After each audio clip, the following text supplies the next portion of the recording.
हम study platform में हर बहर इस क्वेश्चंस आप जानते हो कि रात तक क्लासेस चलती हैं और 12 बजे तक आप क्लासेस रात के देख सकते हैं। चैनल पर अगर पहली बार आए हैं सब्सक्राइब तभी करें जब बेहतरीन अगर आपको क्लास लगे। पहला क्वेश्चन देखिएगा। यहां पर मेरा मकसद ये नहीं होता है, हर बहन हर भाई सुन ले कि आप मेरा एक संयुक्त परिवार है, हमें टिक मारने का काम अच्छा नहीं लगता है, ठीक है, आप सभी जानते हो। हमें यहाँ पर डिस्कस करना है और बहुत तेजी से इस वीडियो को खत्म करेंगे। श्वेतांबर और दिगंबर किस धर्म के हैं? तो आप क्या बौद्ध धर्म मारेंगे, जैन धर्म, या फिर हिंदुत्व, या फिर सिख? तो सिंपल सी अगर दोस्तों बात करें, सिंपल सी दोस्तों बात करें तो श्वेतांबर और दिगंबर जैन मत के हैं, ठीक है, जैन धर्म से रिलेट करते थे। अगर बात करें ये क्या है, श्वेतांबर को श्वेत वस्त्र धारण करने वाला कहा गया और दिगंबर जो लोग थे इनके अनुयायी, देखिए दो भागों में बट गया था यह धर्म। दिगंबर को कहा गया नग्न यानी रहने वाले, ठीक है। तो याद रखना है कि आप जैन धर्म की जब बात करते हो, तीसरा फैक्ट हमारा ये आएगा कि प्रथम तीर्थंकर कौन थे, तो आप कहते हो ऋषभ देव थे, ठीक है। ये भी पॉइंट बहुत बार पूछा गया, ऋषभ देव आए, फिर पार्श्वनाथ की बात करी। लेकिन आपसे पांचवा क्वेश्चन ये भी पूछा गया है कि जैन धर्म में कितने अभी तक तीर्थंकर हुए हैं, तो 24 हुए हैं। छठा क्वेश्चन आपसे ये पूछा गया है जैन धर्म का अंतिम तीर्थंकर का नाम क्या है, तो महावीर स्वामी हुआ। और सातवां क्वेश्चन है कि वास्तविक रूप से जैन धर्म के प्रवर्तक कौन थे, तो महावीर थे। तो आंसर क्या हो जाएगा सर? एक क्वेश्चन, 1000 क्वेश्चन आप यहां पर कर सकते हैं। क्वेश्चन नंबर 2 आप देख रहे होंगे, निम्नलिखित में से भारतीय नेपोलियन किसे कहा जाता है मेरे भाई? अगर सर हम इस क्वेश्चन की बात करें, देखिएगा इस क्वेश्चन की अगर सर हम बात करें तो आंसर क्या हो जाएगा? सिंपल, अगर हम देखें कि भारतीय नेपोलियन किसे कहा जाता है, तो चंद्रगुप्त मौर्य, समुद्रगुप्त, अशोक, हर्षवर्धन। आप समुद्रगुप्त पर जाएंगे, भारतीय नेपोलियन की बात करी गई है, ठीक है, तो आप समुद्रगुप्त जाएंगे। आंसर क्या हो जाएगा? ऑप्शन नंबर बी हो जाएगा, ठीक है। हर्षवर्धन की जब भी बात आती है तो हर्षवर्धन के काल में आपका ह्वेनसांग आया था जो नालंदा विश्वविद्यालय में जिसने अध्ययन किया था, ठीक है। तो आंसर क्या हो जाएगा आपका? ऑप्शन नंबर बी हो जाएगा। 50 रुपए के नोट पर किसके हस्ताक्षर होते हैं आपको बताना है। यहां पर थोड़ा सा कनेक्शन लॉस हो सकता है। देखिए सर, अगर हम बात करते हैं इस क्वेश्चन की, क्या सर इस क्वेश्चन की अगर हम बात करते हैं तो हमारा आंसर क्या हो जाएगा बताएं? हमारा आंसर क्या हो जाएगा? एक बार मैं कनेक्शन को चेक कर लेते हैं। यहां पर देखिएगा 50 रुपए, एक क्वेश्चन आता है कि 1 रुपए के नोट के ऊपर किसके हस्ताक्षर होते हैं। तो ध्यान दीजिएगा मेरे भाई कि 50 रुपए के जब नोट की बात आए और 1 रुपए पर क्या होता है? 1 रुपए पर होते हैं वित्त सचिव के हस्ताक्षर। लेकिन 1 रुपए से ऊपर वाले जो नोट्स होते हैं वो होते हैं गवर्नर, यानी आरबीआई के गवर्नर की बात होती है। तो आंसर क्या हो जाएगा सर? ऑप्शन नंबर ए हो जाएगा, ठीक है। आंसर फिलहाल क्या हो जाएगा? ए हो जाएगा। जब भी दोस्तों बहुत बार क्वेश्चन आया कि 1 रुपए पर किसके हस्ताक्षर होते हैं, तो वित्त सचिव, ध्यान देना, वित्त सचिव के हस्ताक्षर 1 रुपए पर होते हैं और अन्यथा सारे आपके गवर्नर के ही होते हैं, जिसको हम रिजर्व बैंक के आरबीआई की बात करते हैं। आंसर क्वेश्चन क्या, नेक्स्ट क्वेश्चन की बात करें तो आंसर क्या हो जाएगा? माइक्रोसॉफ्ट किंग किसे कहा जाता है मेरे भाई? अगर सर इस क्वेश्चन की बात करें, बताएं सर क्या हो जाएगा? देखिए सर, अगर हम इस क्वेश्चन की बात करें तो सिंपली अगर हम देखेंगे कि माइक्रोसॉफ्ट किंग किसे कहा जाता है, तो आप कहीं ना कहीं बिल गेट्स को अच्छी तरीके से जानते होंगे कि माइक्रोसॉफ्ट के किंग बिल गेट्स कहे जाते हैं। साथ ही साथ इनसे एक क्वेश्चन आता है कि बिल गेट्स किस स्टेट के हैं। स्टेट का मतलब होता है कि देश, जब भी हम आप संविधान में पढ़ते हैं, ठीक है। तो यार बिल गेट्स किसके हैं? तो आप कहते हो यूएसए में, ये वाशिंगटन में पैदा हुए थे, ठीक है। आंसर क्या जाएगा? ऑप्शन नंबर ए हो जाएगा। बात करें क्वेश्चन नंबर नेक्स्ट की 5 की, तो कौन सी गैस वायुमंडल के ओजोन स्तर को अपघटित करती है? अपघटित का मतलब होता है खत्म करना। तो दोस्तों अगर हम बात करें, अगर आप पहली बार विजिट करे हैं दोस्तों, चैनल को सब्सक्राइब जरूर कर ले, क्योंकि यहां से आपका लाभ ही होने वाला है। हर भाई हर बहन मेरा एक संयुक्त परिवार है। कौन सी गैस वायुमंडल के ओजोन स्तर को अपघटित करती है? तो दोस्तों याद रखिएगा, ये हमारी क्लोरोफ्लोरोकार्बन, जिसको हम CFC कहते हैं, ठीक है, क्लोरोफ्लोरोकार्बन, ठीक है। क्लोरीन, फ्लोरीन और कार्बन का ये संगठन होता है। साथ ही साथ ओजोन जो परत होती है वो आपके समताप मंडल में यानी स्ट्रेटोस्फीयर में पाई जाती है, जो पूरा चैप्टर आज मैंने पढ़ाया है। साथ ही साथ जो आपके वाहन होते हैं उनसे जो विषैली धुआं निकलती है वो है हमारा CO, जिसको हम कहते हैं कार्बन मोनोऑक्साइड। और हमारी जो ग्रीन हाउस इफेक्ट वाली गैस है वो है CO2, जो आपके पृथ्वी को तापमान बढ़ाती है। आंसर क्या जाएगा? ऑप्शन नंबर ए हो जाएगा। बात करें क्वेश्चन नंबर नेक्स्ट की, गैस एजेंसियों द्वारा सिलेंडर में भरकर दी जाने वाली कुकिंग गैस कैसी है? देखिए सर, अगर हम बात करते हैं इस क्वेश्चन को, बहुत अच्छा क्वेश्चन है। अगर हम बात करें कि जो आपका सिलेंडर होता है वो उसमें क्या है, द्रव है, गैस है, ठोस है या फिर एक घोल। अगर आप बात करते हो कि आपके यहाँ HP का सिलेंडर आता है, आपके यहाँ क्या दूसरे कंपनी का सिलेंडर आता है, इंडियन का आता है, तो उसमें जो आपको कंपनी गैस भर के देती है, यानी कौन सी कंपनी का गैस भर के देती है बताओ, कौन सा जो है द्रव में देती है, गैस में देती है या ठोस में देती है? तो सिंपल सी बात है मेरे भाई, क्या हो जाएगा? सिंपल सी बात है, ऑप्शन नंबर ए हो जाएगा, द्रव में देती है। ठीक है, द्रव में देती है। जो बच्चे यहाँ पर बी लगा रहे हैं, 6 का बी लगा रहे हैं, जरा ध्यान दीजिएगा, कभी आपने सिलेंडर को किचन से उठा के आपने हिलाया है? जब हिलाया नहीं है तो फिर कैसे आंसर दे रहे हैं? सिलेंडर को हिलाइए तो आपको लगेगा कि पानी जैसा हिल रहा है। ठीक है, और जब आप निकालते हो तो ही वो गैस निकलती है, तब तक तो वो कंप्रेस्ड हो जाती है ना। तो याद रखिएगा, आपका जो सिलेंडर में होती है वो द्रव होती है, जब आप उसको निकालते हो तो वो गैस में परिवर्तित होती है। ठीक है, आंसर क्या हो जाएगा? ए हो जाएगा। दिए गए एलो अक्षर यानी झंडे को पर्यायवाची शब्द में कैसे, यहां पर देखिए एक हिंदी का भी क्वेश्चन ले लिया है, राष्ट्रीय झंडे को हम सभी अभिवादन करते हैं, यानी इसका जो है पर्यायवाची बताना है। तो यहां पर क्या हो जाएगा? सिंपल सी बात, ध्वज हो जाएगा।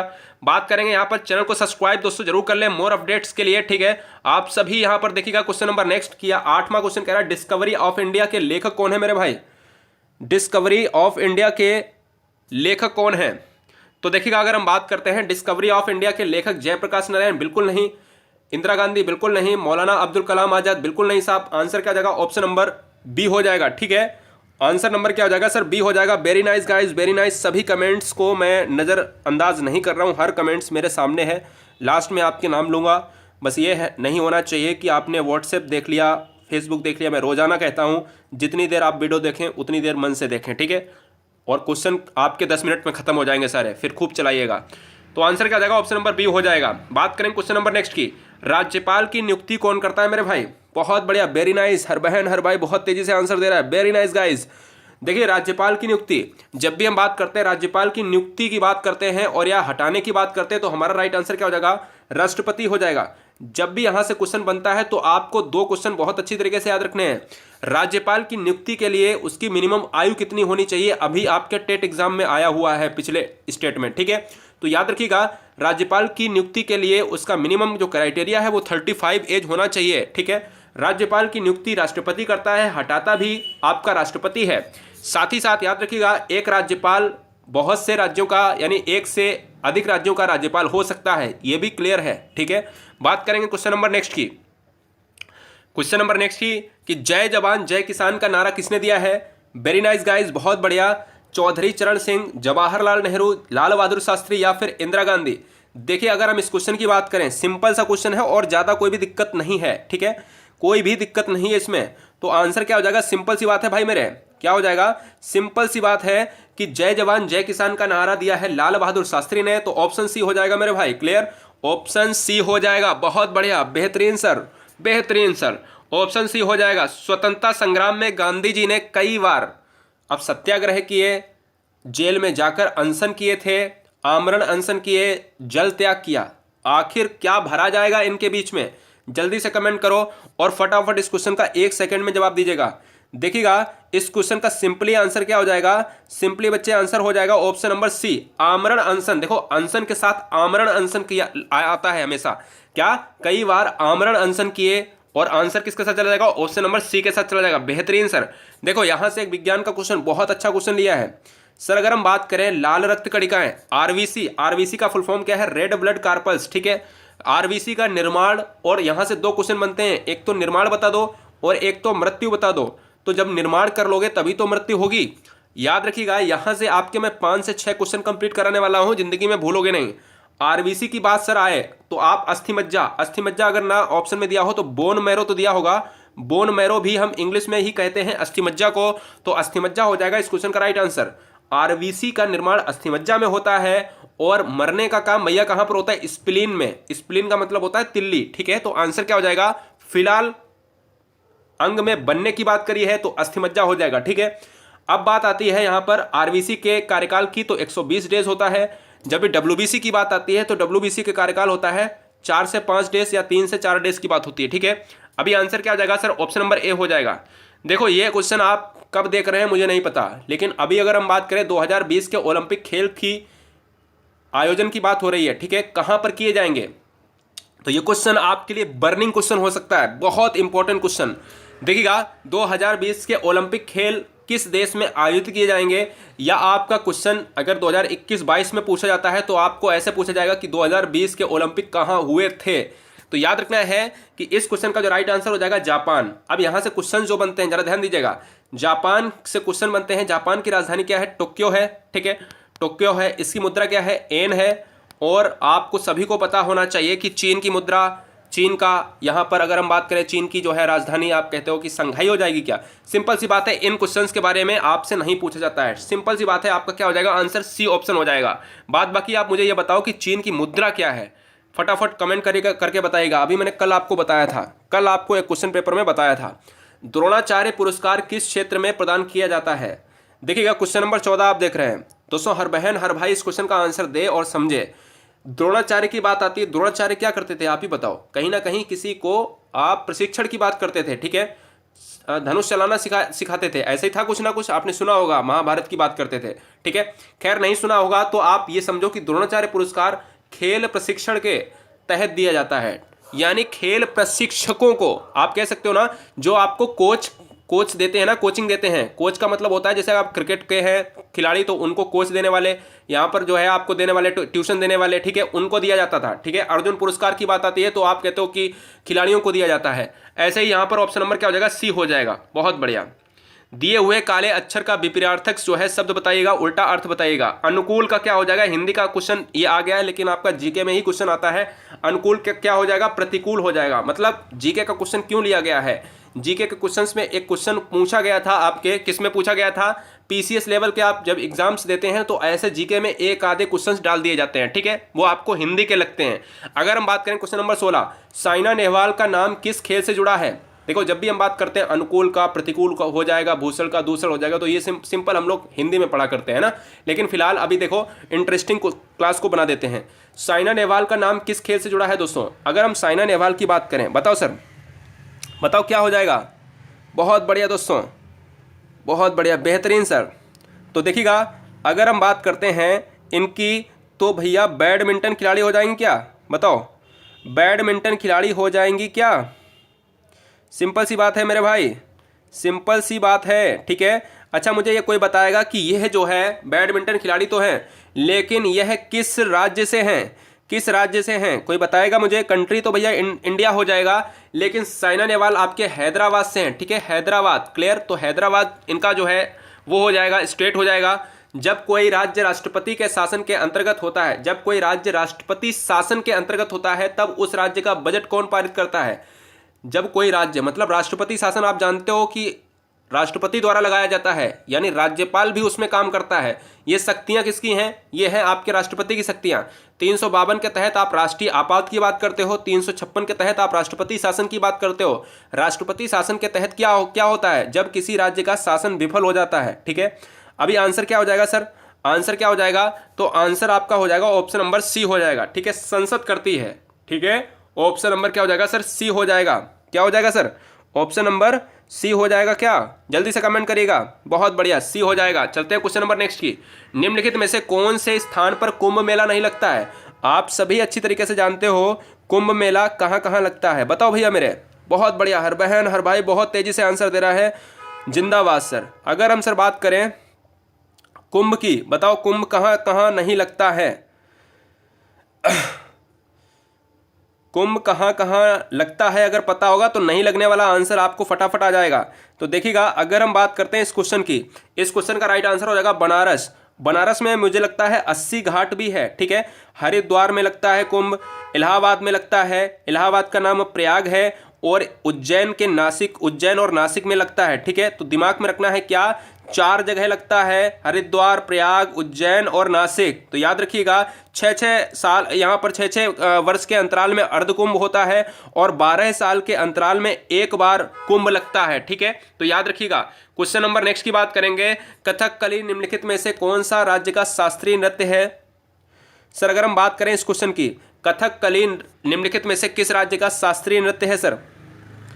सर अगर हम बात करते हैं इस क्वेश्चन की तो आंसर क्या हो जाएगा? आंसर क्या हो जाएगा? सिंपल सी बात है भैया, सिंपल सी बात है मेरे भाई, सिंपल सी बात यह है कि केरल हो जाएगा। जी हाँ सर, बहुत बढ़िया, बेहतरीन साहब, केरल हो जाएगा। और कथकली से एक और नाम जुड़ा हुआ है, कुचिपुड़ी। क्या है सर? कुचिपुड़ी नाम है। और कुचिपुड़ी जो नाम है भैया वो है आपका आंध्र प्रदेश। कहाँ सर? आंध्र प्रदेश में जो मेला वो शास्त्रीय नृत्य है वो लगता है भैया आपका कुचिपुड़ी। और कथकली आपका केरल में है। जबकि अगर हम नेक्स्ट क्वेश्चन की बात करें तो आपके सामने है 20 नंबर कि हमारे शरीर में बाइल कहाँ पर पैदा होता है। बाइल, बाइल का मतलब होता है पित्तरस। देखिएगा, अभी सोना नहीं है, ठीक है, याद रखिएगा।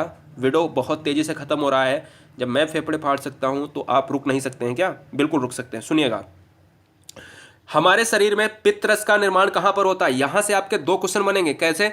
जरा ध्यान दीजिएगा। एक तो कह रहा है निर्माण की बात कह रहा है, एक निर्माण की बात कह रहा है, और एक कह रहा है कि इकट्ठे होने की बात, इकट्ठा होना की बात कह रहा है। तो याद रखिएगा, संग्रहण कहां पर होता है, निर्माण कहां पर होता है। दो ही क्वेश्चन आपके बनते हैं पित्तरस से। तो याद रखिएगा, जब पित्तरस के निर्माण की बात करें तो आप लीवर की बात करेंगे। लीवर को कहते हैं जिगर, ठीक है। और दूसरा पॉइंट ये पूछता है कि यह जो है कहां पर संग्रहित होता है। तो आपका क्या हो जाएगा? गाल ब्लैडर हो जाएगा, गाल ब्लैडर हो जाएगा, ठीक है, पित्ताशय जिसको कहते हैं। तो आंसर दोनों को अच्छी तरीके से समझ लीजिएगा। चैनल को अभी तक हर बहन हर भाई ने सब्सक्राइब नहीं किया, सब्सक्राइब जरूर कर ले, क्योंकि ये वीडियो आपके लिए और आने वाले हमारे साथ जो सफ़र है वो बहुत सुहावना होगा। वायुमंडल में ऑक्सीजन की मात्रा क्या होती है? आज ही मैंने पूरी परतों को पढ़ाया है डिटेल में। जो बच्चे नहीं पढ़े हैं एक बार डिटेल जरूर देखें, चाहे आप किसी भी क्लास एग्जाम को पार करने जा रहे हो, ठीक है, उस वीडियो को जरूर देखें। वायुमंडल में ऑक्सीजन की मात्रा, जब भी हम नाइट्रोजन की बात करते हैं तो 78% दोस्तों होती है। ऑक्सीजन की बात करते हैं तो 20.93% होती है। और हम जब भी बात करते हैं क्या, आर्गन की बात करते हैं तो जल्दी से बताओ क्या होती है, जल्दी से बताओ कमेंट करके। 0.93 होती है क्या? और अगर हम बात करें CO2 की बात करते हैं तो दोस्तों 0.03% होती है। साथ ही साथ आंसर क्या हो जाएगा? O2 पूछी है तो O2 हमारा कहीं है 20.93 के बगल में? बिल्कुल है सर, 21% हो जाएगा, यानी 21% या 20% के ऊपर, ठीक है। आंसर क्या हो जाएगा सर? 21। आर्यभट्ट क्या था? आर्यभट्ट सर क्या था? आर्यभट्ट आपने सुना होगा गणितज्ञ था, वैज्ञानिक था। तो गणितज्ञ भी ऑप्शन में नहीं है, वैज्ञानिक भी नहीं ऑप्शन में है, चिकित्सक हो नहीं सकता, चित्रकार हो नहीं सकता, वैज्ञानिक भी पढ़ा आपने, और खगोलवेत्ता। तो याद रखिएगा कि जो वैज्ञानिक रूप है वो कहाँ से आया था, वो खगोल से रिलेट करेगा, ठीक है। और गणितज्ञ तो था ही। तो याद रखना है, अभी फिलहाल जब वैज्ञानिक और खगोलवेत्ता दोनों हों तो आपके ऑप्शंस में क्या जाएगा? सी जाएगा, ठीक है। क्या जाएगा सर? सी ऑप्शन जाएगा। तो आंसर क्या जाएगा? ऑप्शन नंबर सी हो जाएगा। आखिर एक दिन अत्याचार का भी, ये थोड़ा सा यहां पर मैं इसको छोड़ देता हूं, ठीक है, हिंदी का क्वेश्चन आ जाएगा। अभी देखिएगा, भारत का कौन सा प्रदेश रबर का सबसे अधिक उत्पादन करता है मेरे भाई? अगर सर हम बात करते हैं इस क्वेश्चन की, बहुत बढ़िया, बेहतरीन साहब, इतनी तेजी से फास्टली आंसर करने के लिए बहुत बहुत शुक्रिया। देखिएगा, भारत का कौन सा प्रदेश रबर का सबसे ज्यादा उत्पादक जो है उत्पादित करता है? देखिएगा, अगर भारत की बात करते हैं तो सुनो, भारत की अगर हम बात करते हैं तो भारत के दक्षिण भारत की बात करें तो आपका है केरल राज्य। केरल राज्य बिल्कुल तटीय इलाके का राज्य है, जहां पर अरब सागर एरेबियन सी से लगा हुआ है, जिसको आप हिंद महासागर कहते हैं। यहां पर पूरे क्षेत्र को हिंद महासागर का जो मानसून है वो सबसे पहले केरल में एंटर करता है, और केरल में 5 जून को एंटर कर जाता है। क्वेश्चन में ये आता है कि सबसे पहले भारत के किस राज्य में मानसून एंटर करता है, तो वो केरल में। केरल राज्य हो जाएगा आपका इस क्वेश्चन का राइट आंसर। साथ ही साथ केरल से लगा हुआ आपका कर्नाटक है। कर्नाटक में आपका सबसे ज्यादा कॉफी होता है, ठीक है, कॉफी। और पूर्वोत्तर राज्य में आपका एक राज्य है जिसको हम असम कहते हैं, जिसमें सबसे ज्यादा चाय होता है, ठीक है। तो याद रखना है, तीनों, चाय आपका असम में, कर्नाटक कॉफी, और आपका नारियल और रबर केरल में हो जाएगा। केरल का नृत्य हो जाएगा आपका कथकली, ठीक है। बात करेंगे 25 नंबर, निम्नलिखित में से भाषा उत्तर प्रदेश की दूसरी राज्य भाषा है। दूसरी राज्य भाषा कौन सी है? पहली तो आप सभी जानते हो हिंदी है, लेकिन दूसरी कौन सी है मेरे भाई? अगर आप इस वीडियो पर विजिट करे हैं तो हम सभी चाहेंगे कि भाई दक्षिणा के रूप में भैया अपना काहे लाइक वाइक छुपा के बैठे रहते हो, है ना, दे दिया करो भाई, है ना। अनलाइक करने वाले देख लीजिए, आप दोबारा वीडियो को स्टार्ट करके देख लीजिए कितना अनलाइक कर दिया लोगों ने। परेशान मत होइएगा, बता दिया करिएगा क्या दिक्कत है, तो पता चल जाए कि भाई हम भी सुधार कर लें, है ना। चीज़ें तो बिल्कुल हो सकती हैं, शायद आप हमसे ज़्यादा जानते हो, क्योंकि हम सारे हमें तो छोटे से भी ज्ञान मिल जाता है, मैं ले लेता हूँ। और आप भी ऐसा करिएगा, चाहे बच्चे से ज्ञान मिले लेकिन अच्छा ज्ञान मिले तो ले लिया करिएगा, है ना। निम्नलिखित में से कौन सी भाषा उत्तर प्रदेश की दूसरी भाषा है? तो भैया उर्दू हो जाएगा। क्या ऑप्शन नंबर क्या हो जाएगा सर? सिंपल सी बात है भैया मेरे, आंसर क्या हो जाएगा? आंसर हो जाएगा आपका सी हो जाएगा। बात करें क्वेश्चन नंबर नेक्स्ट की, ब्रिटेन की मुद्रा। अब बढ़िया क्वेश्चन आने वाले हैं 26-27, देखना कुछ क्वेश्चन कितना बेहतरीन है। देखिए सर, अगर हम बात करते हैं ब्रिटेन की मुद्रा का नाम क्या है, देखो ब्रिटेन की मुद्रा का नाम है आपका पाउंड। क्या है सर? आपका हो जाएगा पाउंड हो जाएगा, फ्रैंक नहीं होगा मेरे भाई। डॉलर, यूएस डॉलर की बात करते हैं, डॉलर वाले बहुत सारे कंट्री हैं, ठीक है। फिलहाल अभी अगर हम बात करें इस क्वेश्चन की, तो इस क्वेश्चन का जो राइट आंसर हो जाएगा वो भैया हो जाएगा ऑप्शन नंबर बी। क्या हो जाएगा? ऑप्शन नंबर बी हो जाएगा, ठीक है। अब हम बात करेंगे क्वेश्चन नंबर नेक्स्ट की, जहां से क्वेश्चंस बनेगा। देखिएगा, अभी पौंड के बारे में चर्चा करूंगा, बहुत इंपॉर्टेंट पौंड वाला क्वेश्चन आएगा, अभी देखना वहां पर चर्चा करूंगा तो सारी क्वेश्चंस क्लियर हो जाएंगे। निम्नलिखित में से कौन सा राज्य उत्तर प्रदेश का सीमावर्ती राज्य है? उत्तर प्रदेश का सीमावर्ती राज्य है, उत्तर प्रदेश से लगने वाले राज्य। तो दोस्तों अगर हम बात करें इस क्वेश्चन की, देखिए सिंपल सी बात, अगर दोस्तों देखिएगा, हम सभी जानते हैं कि उत्तर प्रदेश से जो स्टेट लगते हैं वो 8 लगते हैं, प्लस एक हमारा लगता है दिल्ली। तो सभी जानते हो कि आप 9 राज्यों की बात होती है, यानी 8 राज्य, एक केंद्र शासित प्रदेश, दिल्ली सहित 9 राज्य लगते हैं, और एक देश लगता है जिसका नाम है नेपाल, ठीक है। उत्तर प्रदेश से लगने वाला जो हमारा हो जाएगा वो हो जाएगा आपका राजस्थान। क्या हो जाएगा सर? राजस्थान लग जाता है आपका। कहाँ से लगता है? आप सभी जानते होंगे कहाँ से लगता है, मेरे हिसाब से हाँ, आगरा वाले परिदृश्य से लगता है और सीमा से लग जाता है वहाँ पर, ठीक है। तो याद रखिएगा, अभी फिलहाल क्या हो जाएगा, यहाँ पर राजस्थान हो जाएगा। इसके अलावा हिमाचल प्रदेश लगता है, हरियाणा, मध्य प्रदेश, छत्तीसगढ़, झारखंड और बिहार भी लगता है। इसके अलावा उत्तराखंड भी लगता है, और लास्ट में केंद्र शासित प्रदेश दिल्ली भी लगता है। रुपए की तुलना में एक विदेशी मुद्रा का मूल्य सबसे ज्यादा है। बहुत अच्छा क्वेश्चन, मैंने कहा था आपसे क्वेश्चन आएगा जिसका आंसर आपको देना होगा। देखिएगा, आप सभी जानते हो, मैंने स्टार्टिंग के क्वेश्चन में बताया था कि 1 रुपए के नोट पर आपके वित्त सचिव के हस्ताक्षर होते हैं, इसके ऊपर वाले नोट्स पर आपके आरबीआई के गवर्नर के हस्ताक्षर होते हैं, ठीक है। अगर सर हम बात करें रुपए की तुलना में किस विदेशी मुद्रा का मूल्य अधिकतम है, अपना जो इंडियन रुपीज है, इससे ज्यादा किसका है? एन का है, ऑस्ट्रेलिया डॉलर का है, यूएस डॉलर का है, या फिर ब्रिटिश पाउंड का है? तो सिंपल सी बात है मेरे भाई, क्या हो जाएगा यहां पर? आपका ब्रिटिश पाउंड हो जाएगा। देखिएगा, ब्रिटिश पाउंड हो जाएगा, ठीक है। क्या हो जाएगा सर? ब्रिटिश पाउंड हो जाएगा। अब देखिएगा, जो बच्चे यहां पर यूएसडी दे रहे हैं, यूएस डॉलर दे रहे हैं, उनको मैं बताना चाहूंगा कि यूएस डॉलर वर्तमान में है आपका 70 से 71 रुपए चल रहा है, ठीक है। यही तो चल रहा है भाई, देख लीजिएगा। आप अगर गूगल करना चाहते हैं तो आप देखिएगा कि US dollar convert to Indian rupees, तो आपको लिख के आ जाएगा 70 to 71 के बीच में। और जब तुरंत आप कहेंगे कि इंडियन रुपीज जो है ब्रिटिश पाउंड से कितने बराबर है, तो 93 रुपए, यानी अपना 93 रुपए और उनका 1 रुपए। तो 1 रुपए, 1 ब्रिटिश पाउंड के बराबर अपना 93 रुपए है, और 1 रुपए के बराबर यूएस डॉलर 70 रुपए। तो भैया ज्यादा कौन सा हुआ? ब्रिटिश पाउंड हुआ। सिंपल सी बात है, आपका आंसर हो जाएगा डी, ठीक है। अभी की बात कर रहा हूं, अभी फिलहाल की बात, जब मैं वीडियो बना रहा हूं। अब पता चले ये वीडियो देखें 2022 में कोई बच्चा देखे तो वो मुझे गालियों से माला पहना दे, अरे ये तो नहीं हो सकता, पता नहीं भाई तब क्या अर्थव्यवस्था हो, है ना। तो याद रखिएगा। अब हम बात करें, देखिएगा, अभी राइट आंसर क्या हो जाएगा? भारत में कितने वर्ष के अंतराल के बाद जनगणना की जाती है? तो आंसर क्या हो जाएगा फिलहाल सर? अगर जनगणना की बात करते हैं तो जनगणना, देखिएगा, अगर हम पिछली जनगणना की बात करें तो 2011 में जनगणना हुई थी, ठीक है। बहुत बढ़िया। वीडियो रुक रहा है क्या? वीडियो तो नहीं रुक रहा है भाई, वीडियो तो नहीं रुक रहा है, बफरिंग कहाँ हो रही भाई? अपना वीडियो सही है, ठीक है। अभी सर अगर हम बात करते हैं, भारत में 10 वर्ष बाद सही तरीके से जनगणना होती है। अगर हम 2011 की बात करें तो इसके 10 साल अगर जोड़ दोगे तो आप कहते हो कि कहीं ना कहीं अब अगली 21 में होगी। क्या? बिल्कुल सिंपल सी बात है, ठीक है। अब हम बात करते हैं क्वेश्चन नंबर नेक्स्ट की, कि नीचे दिए गए काले शब्द का अनेकार्थी। अब यहां पर ये क्वेश्चन छोड़ देते हैं, हिंदी का क्वेश्चन आ गया 31। देखिए 31 के क्वेश्चन देख लेते हैं। वीडियो को बताइए यस सही है या नो, ठीक है। वीडियो चल रहा है आपके मोबाइल में, ये बताइए मुझे, यस लिखकर बताइएगा। देखिए सर अगर हम बात करते हैं भारत का प्रधानमंत्री, जब भी मैंने कहा कि राज्यपाल बनने के लिए न्यूनतम आयु 35 वर्ष चाहिए, तो भैया प्रधानमंत्री के लिए कितनी चाहिए? तो प्रधानमंत्री के लिए चाहिए आपकी 25 ईयर, ठीक है। 25 जो है ईयर आपका चाहिए। तो इस क्वेश्चन का राइट आंसर क्या हो जाएगा? आंसर हो जाएगा आपका ऑप्शन नंबर बी हो जाएगा। कोई कह रहा है नो, कोई कह रहा है यस, मतलब क्या है यार? चल ही नहीं रहा, कोई कह रहा नहीं रुक रहा है, वीडियो रुक रहा है भाई, बेस्ट है। तो आंसर क्या हो जाएगा? 25 हो जाएगा। बहुचर्चित पुस्तक स्टैनिक वर्सेस का लेखक कौन है भैया? बताएंगे फटाफट। तो क्या हो जाएगा इस क्वेश्चन का राइट आंसर? बहुत बढ़िया, बेहतरीन सर।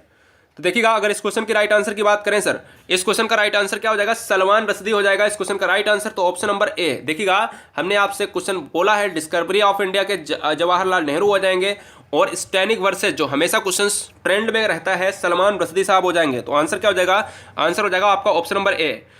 पानीपत के तृतीय युद्ध अगर हम बात करें यहाँ से 3 क्वेश्चंस बनते हैं। पानीपत से 3 लड़ाइयाँ हुई, 1 2 3, ठीक है, 3 लड़ाइयाँ हुई हैं। अभी अगर मैं बात करूँ आपसे क्वेश्चन की, देखिए सबसे पहले आप हर क्वेश्चन को करने का तरीका जानिएगा। देखो सारे क्वेश्चन मोबाइल तो बाद में भी चल जाएगा, लेकिन ये 3 क्वेश्चन अगर आपने अभी देख लिए तो सारी चीज़ें क्लियर हो जाएंगी। 1526 में आपका एक युद्ध हुआ था जिसको पानीपत का प्रथम युद्ध कहा जाता है। क्वेश्चन हमेशा आपका सनी पूछता है। दूसरा 1556 में आपका दूसरा पानीपत का युद्ध हुआ जिसको दूसरी लड़ाई कहा गया। और तीसरा हुआ आपका 1761। ये तीसरा से क्वेश्चन पूछ रहा है, 1761 से क्वेश्चन पूछ रहा है, कह रहा है 1761 में जो पानीपत का तृतीय युद्ध हुआ था किनके बीच में लड़ा गया था। आपका राइट आंसर हो जाएगा अंग्रेजों और फ्रांसीसियों के मध्य लड़ा गया था, ठीक है। आंसर क्या जाएगा, ऑप्शन नंबर सी हो जाएगा। रेफ्रिजरेटर में कौन सा गैस द्रव का उपयोग किया जाता है, किस द्रव का उपयोग किया जाता है रेफ्रिजरेटर में। देखिएगा आप सभी जानते हो CFC जो है रेफ्रिजरेटर से निकलती है जो ओजोन परत को क्षय करती है, ठीक है। अभी बात आ रही है कि कौन सी गैस की बात कर रहा है, कौन सी द्रव की बात कर रहा है। सिंपल सी बात, कौन सी द्रव का प्रयोग किया जाता है। रेफ्रिजरेटर में एक द्रव का प्रयोग किया जाता है, लिक्विड का प्रयोग किया जाता है जिसका नाम है दोस्तों अमोनिया, और जिसको हम कहते हैं NH3। क्लियर, तो याद रखिएगा। अभी फिलहाल क्या हो जाएगा, ऑप्शन नंबर ए हो जाएगा। नागार्जुन सागर, मैंने आपको इसको ट्रिक से भी बताया था। क्या सर, मैंने आपको इसको ट्रिक से भी बताया था दोस्तों। क्या हो जाएगा, सिंपल सा, नागार्जुन सागर परियोजना किस नदी पर है। मैंने कहा था नागार्जुन में नाग धन अर्जुन, और अर्जुन का संबंध किससे है, अर्जुन का संबंध कृष्ण से है। तो कृष्ण का कोई ऑप्शन है तो आप कहते हो कृष्णा नदी हो जाएगा। सिंपल सी ट्रिक थी भैया। नागार्जुन अर्जुन का भैया कृष्णा से। और महानदी की बात आती है तो महानदी भैया नदी है, तो इसी पर हमारी कौन सी हो जाएगी, जल्दी से बताओ। महानदी पर कौन सी परियोजना बनी हुई है, भागीरथी परियोजना बनी हुई है क्या। सिंपल सी बात है भैया। दूसरा क्वेश्चन मैं कहाँ से जोड़ रहा हूँ आपको बताने है कि महानदी पर कौन सी परियोजना बनी हुई है। अब हम बात करते हैं क्वेश्चन नंबर नेक्स्ट की, 37। देखिए सर, अगर हम बात करते हैं 37 विटामिन बी, देखो मैंने आपसे कहा था vitamin A B C D E K ये होती हैं। विटामिन से आपको 40 क्वेश्चन मैंने कराए हैं, जिसने नहीं देखे हैं वो देख ले। BC विटामिन ऐसी है जो जल में घुलनशील है, और A और D E K जो बच्ची विटामिन है जिसको हमने कहा ये हमारी है बसा में घुलनशील विटामिन, ठीक है। अब ने कहा ए का रासायनिक नाम क्या होता है, बी का रासायनिक नाम क्या होता है, सी का क्या होता है, डी का क्या होता है। ए का होता है रेटिनॉल, बी का होता है थाइमिन, सी का होता है एस्कॉर्बिक एसिड, डी का होता है कैल्सीफेरॉल। अब कहोगे सर इतनी तेज बोल रहे हैं, वीडियो को रोक के बाद में देख लेना। विटामिन बी की कमी से होता है आपका बेरी जिसका नाम होता है थाइमिन, और B2 का होता है राइबोफ्लेविन। तो आंसर क्या हो जाएगा, बेरी हो जाएगा, ठीक है। ए से हमारा होता है रतौंधी, और सूखा रोग होता है आपका विटामिन डी से, ये होता है ए से, और ये होता है आपका बी से। तो आंसर क्या हो जाएगा, फिलहाल सी हो जाएगा। कौन सा, मतलब सी ऑप्शन हो जाएगा, नहीं तो ये कहो कि विटामिन सी हो जाएगा। कौन सा रक्त हर रक्त वर्ग वाले मनुष्य को दिया जा सकता है। यहां से बनते हैं आपके 2 क्वेश्चन, और 2 क्वेश्चन कौन कौन से बनेंगे। एक तो कह रहा है कि देने की बात भैया, यानी कौन से देने की बात कह रहा है, डोनर की बात कह रहा है, और एक तो भैया लेने की बात कह रहा है। लेने का मतलब है एक्सेप्टर की बात कह रहा है सर, ठीक है। तो अब देने की बात आ रही तो इसको बोल रहा है रक्त वर्ग वाले मनुष्य को, यानी दिया जा सकता है। देने की बात तो डोनर है। डोनर में क्या निकल के आ रहा है, एक वर्ड आ रहा है, ट्रिक मैं बता रहा हूं आपको, ध्यान दीजिएगा, मैं ट्रिक बता रहा हूं। डोनर में आप जब बोलते हो तो ओ निकल के आ रहा है, तो आप ओ ही लगा देना। क्या सर, ऑप्शन नंबर क्या हो जाएगा, बी हो जाएगा। क्या हो जाएगा सर, ओ हो जाएगा। मैंने कहा डोनर ओनर है ना, डोनर ओनर, तो ओ हो जाएगा। यानी देने का मतलब है डोनर, ठीक है। और एक्सेप्टर में क्या है, एक्सेप्टर में आपका ए निकल रहा है, तो आपको ए भी दोनों लगा देने हैं, ठीक है। तो एक्सेप्टर अगर पूछते हैं कि भैया लिया जा सकता है तो आप ए बी, और फिलहाल अभी क्या आंसर हो जाएगा, बी हो जाएगा, यानी ओ हो जाएगा। यदि पृथ्वी का अक्ष झुका हुआ नहीं होता तो सूर्य की किरणें केवल लंबवत पड़ती। अब किस पर लंबवत पड़ती भैया, तो बताइएगा, फटाफट बताइएगा। यूनिवर्सल डोनर, जी हाँ, ओ हो जाएगा, और एक्सेप्टर क्या हो जाएगा, ए बी हो जाएगा। तो सर भैया क्या हो जाएगा, ब्रजेश हिस्ट्री भी पढ़ाई जाएगी, टेंशन मत लीजिएगा। अब भैया क्या मैं ये भी नहीं कह सकता हूँ कि अगर आप पहली बार विजिट किए हैं तो चैनल को सब्सक्राइब और लाइक कर दो, क्या इतना भी प्यार नहीं है ना। तो इतना प्यार तो है ना, बहुत बढ़िया, बेहतरीन साहब। हर बहन हर भाई के माता पिता को मेरा जय हिंद। यदि पृथ्वी का अक्ष झुका ना होता, आप सभी जानते हो पृथ्वी की अक्ष की बात करते हो तो 23.5 डिग्री यहाँ पर झुका हुआ है, ठीक है। वो 23.5 डिग्री पर आप कर्क रेखा और मकर रेखा की बात करते हो। लेकिन अगर मैं ये कह दूं कि भारत के मानक समय की बात करते हैं तो 82.5 डिग्री की बात आती है, ठीक है। और ये भारत का मानक समय जो रेखा है वो 5 राज्यों से गुजर के जाती है। और जब भी हम बात करते हैं कि भारत के जो, अगर हम पूरे विश्व को अगर हम काट दें तो बीच में पड़ती है आप 0 डिग्री, इसको भूमध्य रेखा कहते हैं। तो आंसर भी किसके साथ चला जाएगा, आपका ऑप्शन नंबर डी के साथ चला जाएगा, भूमध्य रेखा के साथ चला जाएगा, ठीक है। आंसर आंसर किसके साथ चला जाएगा? आपका ऑप्शन नंबर डी के साथ चला जाएगा। ठीक है, बहुत बढ़िया। अभी बात करते हैं यहाँ पर क्वेश्चन नंबर नेक्स्ट की। यहाँ पर जो भूमध्य रेखा की बात करी है, इसको 0 डिग्री कहते हैं। इस पर सबसे ज्यादा जैव विविधता पाई जाती है। जैव विविधता का इंग्लिश में रूप होता है बायोडाइवर्सिटी, और बायोडाइवर्सिटी हर वर्ष हम 22 मई को बनाते हैं। निम्नलिखित में से कौन सा ग्रह नहीं है?